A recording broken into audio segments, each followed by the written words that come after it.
Okay, so now let's start to talk about our data analysis in this experiment.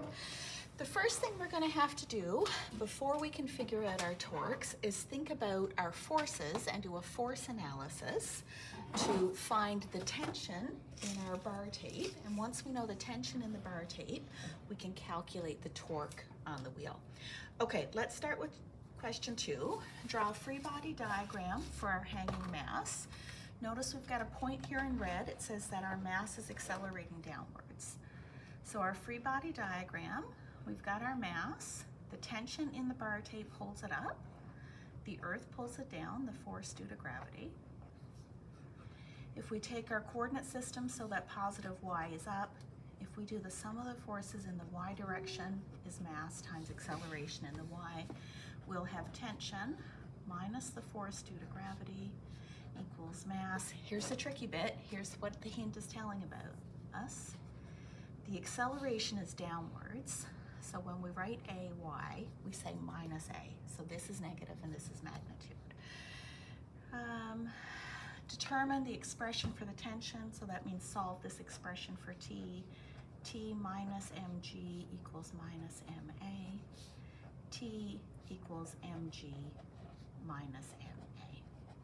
So there's an expression for the bar tape attached to the wheel as it's being pulled downwards by the hanging mass. Question 3, write the expression for the torque exerted on the wheel due to the tension tau. Okay, so now let's start to think about the torque. Here's our wheel, a side-on view. Here's the bar tape hanging down. That's got the tension in it. Here's the radius of our wheel. It goes from the center to the rim.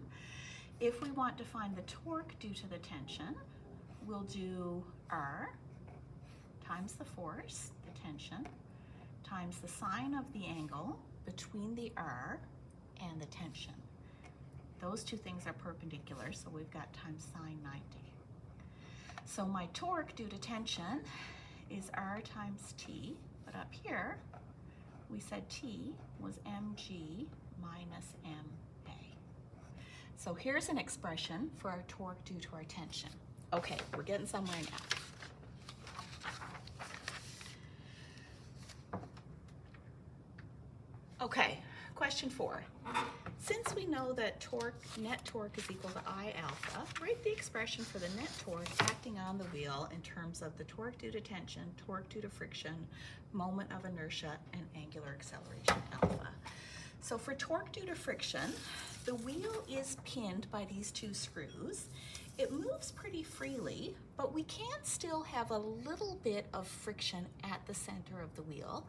If there's a small amount of force at the center of the wheel, we're probably getting a small amount of torque due to friction, which is slowing down the rotation or the motion. Okay, let's keep that in mind and let's write this equation. So the net torque acting on the wheel is moment of inertia times the angular acceleration alpha. So the 2 torques we have on the wheel are the torque due to the tension and the weight. That speeds it up. We're going to call that positive. We've got the torque due to friction. That slows it down. We're going to call it negative. That equals I times alpha. We're calling alpha positive because it's in the same direction as our torque due to tension. Okay, question 5.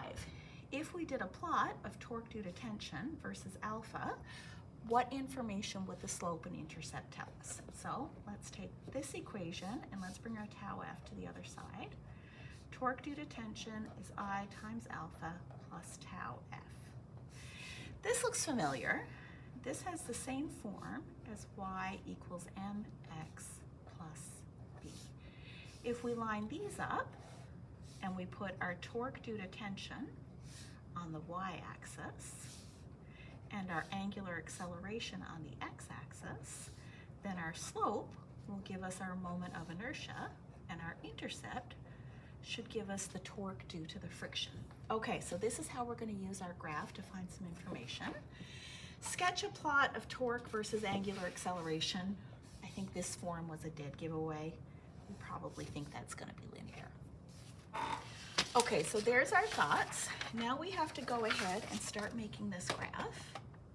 So we'll click and we'll open Logger Pro. I've got my graph already made. I thought ahead. So in Logger Pro, your first column is called the hanging mass. So you'll have your table of data.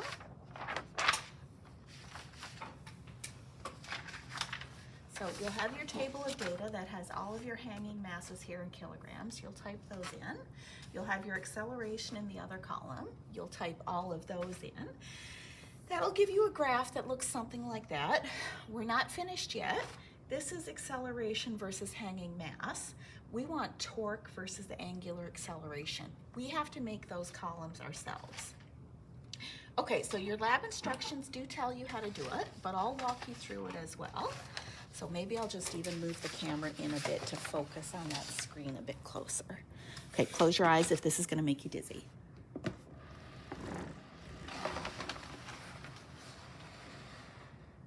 Okay, hopefully that's nice and close and you can see where everything is now. So we want to make our columns for torque and angular acceleration. Just drag my keyboard a little closer. So to make those columns, what we'll do is we push our mouse up to the top of the screen, click on the word data, and we say new calculated column. So we want a new column and we're gonna calculate it ourselves. We'll get this window pop open. Let's give it a name first. So our calculated column, let's call that torque due to tension. For my short name, I'd like to call it tau. If you just call it T, that's fine. Tau is under our Greek letters, closer to the end. And then our units for tension are newtons times meters. Okay. Oh my goodness, I forgot the most important part. We have to tell it how to calculate it. So we're gonna go back to our equation for torque due to tension, so that we found in one of our questions. And we're gonna come down here. So the first thing is torque is equal to our radius. So your radius you're gonna have in your table 1. I'm gonna type in my radius. When you do yours, you should type in your radius, 0.1065, that's mine. And then I want to multiply, so times. Then I'm gonna use brackets, so times mass, lots of brackets here.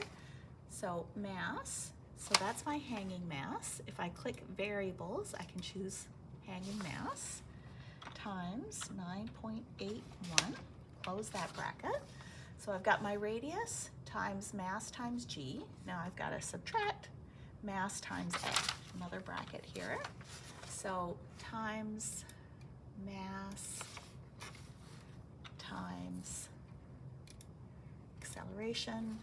I'm gonna close this set of brackets, then I'm gonna close this open bracket.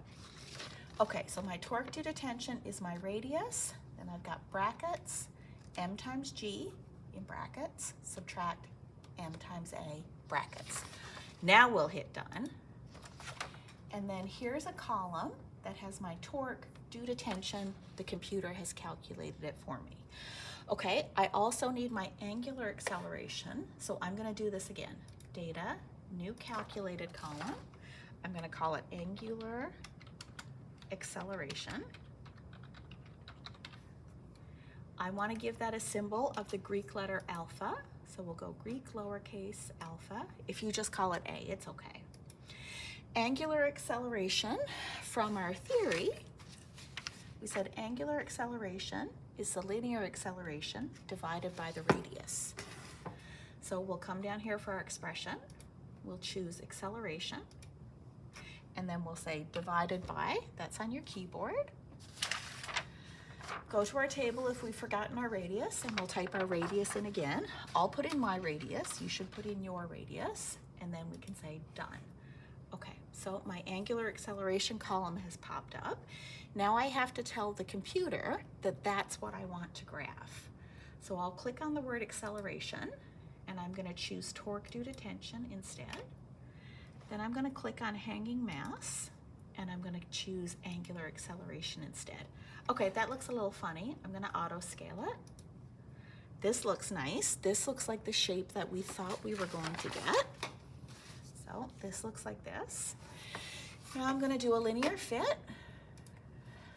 Okay, I've got my slope and my intercept there. Let's try and make that a bit bigger, just so it's easier for you to see. That's okay. I'd like to turn on my uncertainty so I know my uncertainty. So now I've got my slope and I've got my intercept. And now for the last few questions of your lab report, you'll take your slope, your moment of inertia, and compare it to your known calculated value of 1/2 times m times r squared that you'll have done in one of the first questions.